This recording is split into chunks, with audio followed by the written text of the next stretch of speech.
One of the things I loved is my room had an oceanfront location, not just an ocean view, not even like a far away oceanfront. This was probably one of the closest times or one of the closest rooms I've had to the ocean because the beach is actually pretty small. So it was just right there. And as someone who loves just sitting on the balcony with a cup of coffee in the morning, it was awesome.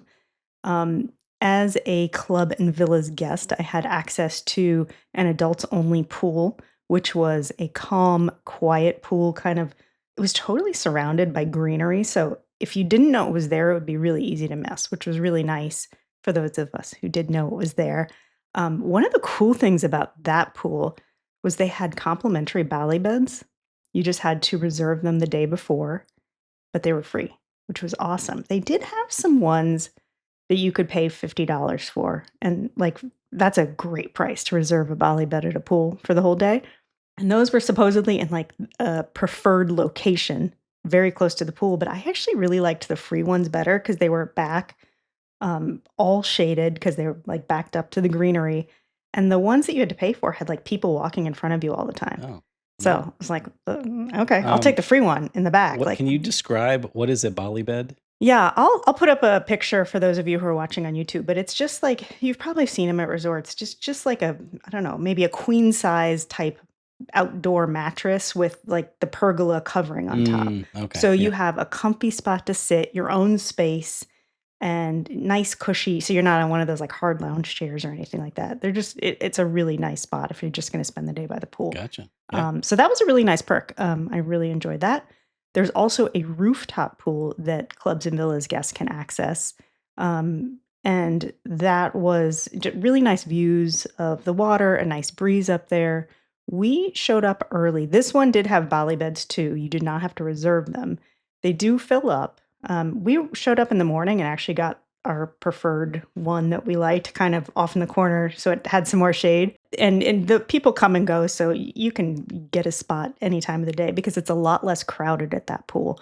There's also a sushi restaurant up there that's exclusive for Clubs and Villas preferred club guests, and we really enjoyed spending the day up there as well. There's an exclusive restaurant that we were able to access for breakfast. It was open air out with views of the water. It was such a nice spot to have breakfast every morning.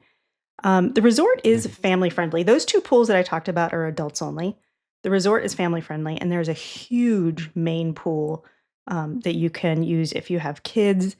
It was crowded, spring break time, so I would expect that, but actually the pool was so big, there was plenty of space, so you weren't, like, elbow to Okay. elbow with people in the pool. Yeah. And then there was a separate area with some water slides that looked really fun, and we actually didn't end up doing them because we went up to this other rooftop pool, and I was kind of upset that we didn't do them because they looked really cool. And then they had a lot of, like, games and stuff for kids. There was ping pong and, like, the giant, Connect Four and stuff like that. So a lot of stuff for kids to do as well. One thing I did wanna mention, there was a lot of seaweed. Now that is Hmm. a problem that has it's not unique to Right. Dream Sapphire at all. It depends on and I'm not a seaweed expert. I know that surprises you. But from what I've read, it's seasonal and it really depends on exactly where you are on the coast and it can change pretty quickly. So, like for me, I go to the beach a lot, so it didn't really bother me. And it did not take away from the enjoyment of being in that oceanfront room at all. But if you're saving up for that one beach vacation, a year or every 5 years or whatever, it might be good to go on, just dig around. I'm sure you can find a Reddit thread of people who have been to a resort, recently to just kind of get an Hmm. idea of if it's going to be a problem.